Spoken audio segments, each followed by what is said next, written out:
तो एपिसोड की शुरुआत वहीं से होती है जहाँ पे पिछला एपिसोड खत्म हुआ था। सुबारू जो होता है वो देखता है कि वहाँ पे रेगुलस आ चुका था जिसने एमिले को बचा लिया होता है। तभी रेगुलस कहता है कि अच्छा हुआ कि मैं सही टाइम पे आ गया, नहीं तो मेरी वाइफ जो होती वो जल के राख हो जाती। पर तभी सुबारू से चिल्लाते हुए कहता है कि आखिर वो यहाँ पे क्या कर रहा है। रेगुलस पे कहता है कि क्या तुम्हें इतनी भी तमीज नहीं है कि तुम्हें किसी से कुछ पूछने से पहले तुम्हें अपने बारे में बताना चाहिए। सुबारू जो होता है वो रेगुलस से बहस नहीं करता और उससे माफी मांगता है, फिर अपने ऊपर इंट्रोड्यूस करवाता है। पर तभी जो सीरियस होती है वो कहती है कि मुझे तुम लोगों की ये बकवास बातें नहीं सुनी। ऐसा कहने के बाद वो अपने फ्लेम का इस्तेमाल करती है। यही पर हमारा सीन शिफ्ट होकर में ऑटो को दिखाता है जो कुछ स्वीट लेके जा रहा होता है। तभी वो देखता है कि जो गार्ड होता है वो किसी को सिटी के अंदर आने से रोक रहा होता है। पर तभी वो जो पर्सन होता है वो गार्ड को ही मार देता है, जिसे देख के वहाँ के जितने लोग होते हैं वहाँ से भागने लगते हैं। और वहीं पर जो ऑटो होता है ये चीज देख कर डर जाता है। फिर हमें उस पर्सन को दिखाया जाता है जो असल में आर्क बिशप होता है जो रिप्रेजेंट करता है ग्लूटोनी को, और उसका नाम होता है लाई। और वो ऑटो से कहता है कि लगता है तुम मेरा अगला खाना बनने वाले हो। और यही पर सीन शिफ्ट हमारे पहले वाले सीन पे आता है जहाँ पे जो रेगुलस होता है वो उन फ्लेम को इजीली बुझा देता है। फिर वो सीरियस से कहता है कि मुझे पता है कि तुम कभी ज्यादा पागल हो, पर इसका मतलब ये नहीं कि तुम किसी के ऊपर अटैक कर दोगी। हमारे फायर की वजह से मेरी वाइफ जल भी सकती थी। जिस पे सीरियस कहती कि मुझे फर्क नहीं पता, मैं उस हाफ पिच को मार दूंगी। पर उसी बीच जो सुबारू होता है वो लोरेंस से कहता है कि तुम यहाँ से चले जाओ और तुम चिंता मत करो, मैं टीना को भी बचा लूंगा। पर तभी जो सीरियस होती है वो रेगुलस के ऊपर अटैक देती है, पर रेगुलस को उससे कुछ भी फर्क नहीं पड़ता और वो कहता है कि लगता है तुम्हें सबक सिखाना पड़ेगा। पर तभी जो सुबारू होता है वो अपने हंटर का यूज करके रेगुलस को गले से पकड़ लेता है और अपने शामक का इस्तेमाल करके उसके ऊपर अटैक देता है। पर जो रेगुलस होता है वो इजीली उस शामक को हटा देता है और वो सुबारू के ऊपर अटैक करने लगता है। पर तभी जो बैटिस होती है वो अपने मैजिक का इस्तेमाल करके सुबारू और उसको ट्रांसपेरेंट कर देती है, जिसकी वजह से वो दोनों रेगुलस के आर पार जाते हैं। और अगले पल जो सुबारू होता है वो अपने एंशिएंट हैंड का यूज करके रेगुलस के ऊपर अटैक कर देता है। और जो रेगुलस होता है उसे इस चीज से कुछ भी फर्क नहीं पड़ता। पर वहीं पर जो सीरियस होती है वो काफी हैरान रहती है कि सुबारू ने एंशिएंट हैंड का यूज किया। और वहीं पर हमें सुबारू को दिखाया जाता है उसकी हालत काफी खराब हो चुकी होती है क्योंकि वो अभी भी एंशिएंट हैंड को इस्तेमाल करना ठीक से सीखा नहीं है। तभी रेगुलस कहता है कि तुम्हारी अटैक करना बंद करो, तुम्हारी वजह से मेरी वाइफ को चोट लग सकती है। सुबारू कहता है कि वो तुम्हारी वाइफ नहीं है, उससे मैं शादी करूंगा, एमिले सिर्फ मेरी है। रेगुलस कहता है कि अच्छा है तो इसका नाम एमिलिया है, तुम्हारा नाम बताने के लिए शुक्रिया। सुबारू कहता है कि रुको, तुम्हें तो उसका नाम भी नहीं पता फिर भी तुमसे शादी करना चाहते हो।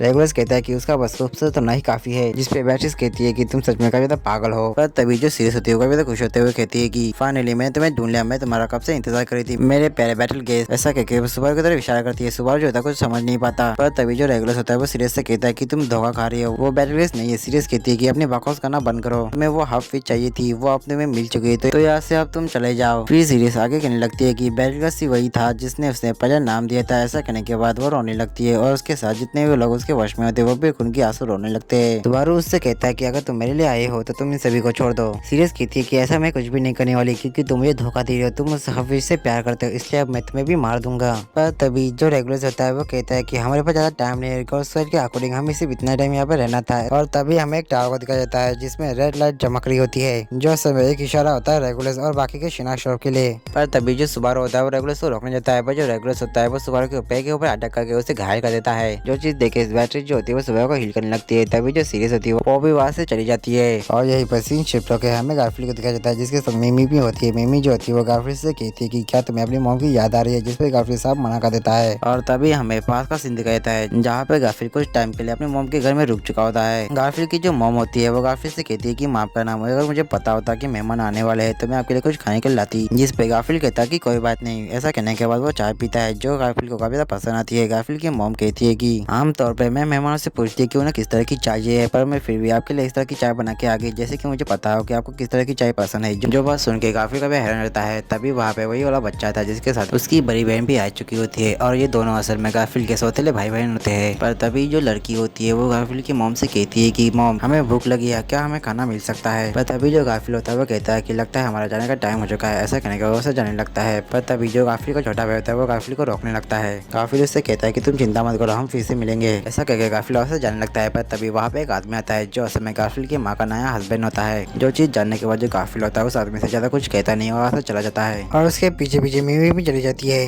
और फिर हमें अगले सीन में दिखाया जाता है कि जो गारफील्ड होता है वो भागते हुए जा रहा होता है। तभी वो नीचे गिर जाता है। मिमी जो होती है उसके पास जाती है और उससे कहती है कि गारफील्ड क्या तुम ठीक हो, क्योंकि तुम ठीक नहीं लग रही। जिस पे गारफील्ड कहता है कि मैं बिल्कुल ठीक हूँ, तुम चिंता मत करो। पर तभी वहाँ पे वही आदमी आता है और वो कहता है कि मुझे अपनी वाइफ से पता चला कि आपने मेरे बच्चे की जान बचाई है, इसलिए मैं आपका थैंक्स करना चाहता हूँ। जिस पे गारफील्ड कहता है कि इसकी कोई जरूरत नहीं है। जिस पे वो आदमी कहता है कि पर फिर भी अगर मैं आपकी कोई मदद कर सकूँ तो मुझे खुशी होगी। जिस पे गारफील्ड कहता है कि अगर ऐसी बात है तो मैं आपसे एक सवाल पूछना चाहता हूँ। जिस पे वो आदमी कहता है कि मैं आपकी किसी भी सवाल का खुशी खुशी जवाब देने के तैयार हूँ। जिस पे गारफील्ड कहता है कि क्या आपके वाइफ का नाम लियाना है। जो बात सुन के वो आदमी हैरान रहता है और वो कहता है कि मुझे उसका असली नाम नहीं पता क्योंकि उसने अपनी याददाश्त खो दी है। फिर वो आगे बताता है कि वो जंगल से होते हुए अपने घर जा रहा होता है कि तभी वो से वो मिली थी। तब मैंने उससे उसके बारे में पूछा तो वो अपने बारे में सब कुछ भूल चुकी थी, यहाँ तक अपना नाम भी। फिर वो गाफिल से पूछता कि क्या तुम उसके बारे में कुछ जानते हो, जिस पे गाफिल साहब मना कर देता है। पर तभी वहाँ पे गाफिल की माँ आ जाती है जो उनके लिए कुछ स्वीट लाई होती है। गाफिल जो है उसे मना करता है, उससे पहले ही जो मिमी होती है उस स्वीट को ले लेती है। फिर हमें अगले सीन में दिखाया जाता है कि वो दोनों एक घर की छत के ऊपर बैठे होते हैं, जहाँ पे जो मिमी होती है वो गाफिल से कहती है कि क्या तुम रोने वाले हो, जिस पे गाफिल मना कर देता है। पर मिमी कहती है कि अगर तुम चाहो तो तुम रो सकते हो, जिस पे गाफिल कहता है कि आखिर मैं क्यों रोऊं, क्योंकि मुझे पता है कि वो तुम्हारी माँ थी, वो तुम्हारी माँ ने तुम्हें पहचानने से मना कर दिया।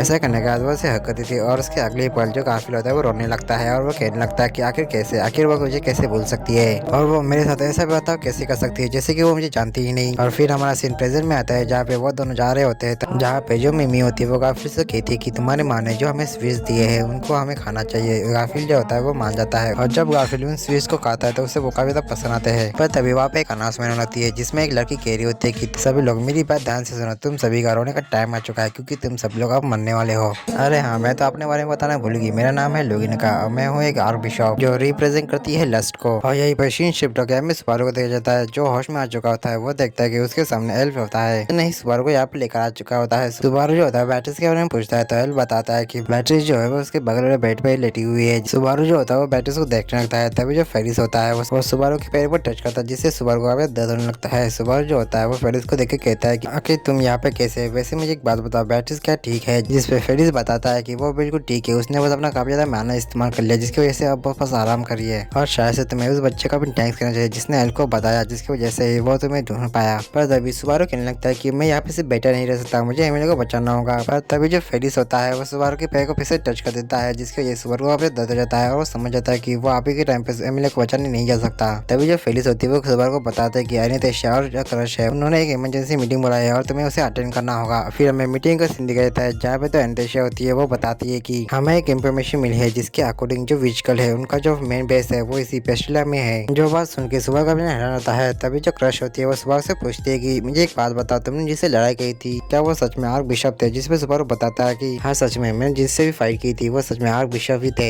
जिनमें से एक बात को रिप्रेजेंट करता है और दूसरा ग्रीड को। फिर जो क्रश होती है वो सुबारू को बताता है कि थोड़ी देर पहले जो ब्रॉडकास्ट हुआ था इसका मतलब जिसने जो ब्रॉडकास्ट किया था वो भी एक आर्क बिशप है जो रिप्रेजेंट करता है लस्ट को। तभी जो ऑनलाइन व्हील होते हैं वो सुबारू को बताते हैं कि उन्होंने मेन टावर के ऊपर कब्जा कर लिया, इसका मतलब पूरी पेस्टिला जो है पानी में डूब सकती है। फिर सुबारू कहता है कि अगर ऐसा हुआ तो काफी ज्यादा प्रॉब्लम हो सकती है, जिस पर ऑनलाइन व्हील बताती है कि उसे चिंता करने की कोई भी जरूरत नहीं है, ऐसी कंडीशन में लोगों को क्या करना चाहिए ये चीज उनको पहले ही सिखा दी गई है। तभी जो अनितेशा होती है वो सुबारू से कहती है कि सुबारू क्या तुम्हें पता है कि पेस्टिला कैसे बना था और क्यों बना था, जिस पे सुबारू कहता है कि जितना मुझे याद है ये जगह किसी को ट्रैप करने के लिए बनी थी, जिस पर अनितेशा कहती है कि ये जगह असल में उस विच को ट्रैप करने के लिए बनी थी, पर जिसकी वजह से जितने भी विचकल के मेंबर्स थे वो यहाँ पे आ गए। और यही पर हमारा सीन शुरू किया में गाफिल को दिखाया जाता है जो भागते हुए सुबारू के पास जा रहा होता है। तभी उसे रास्ते में उसकी माँ मिलती है जो काफी ज्यादा परेशान होती है। गाफिल उनसे पूछता है कि क्या हुआ, जिस पे गाफिल की माँ उसे बताती है कि उनके पति और उनके बच्चे नहीं मिल रहे, मुझे उनकी काफी ज्यादा चिंता हो रही है। वही पर जो गाफिल होता है उनको इतना चिंता में देख के उनसे कहता है कि आप चिंता मत कीजिए, मैं उनको ढूंढ लूंगा।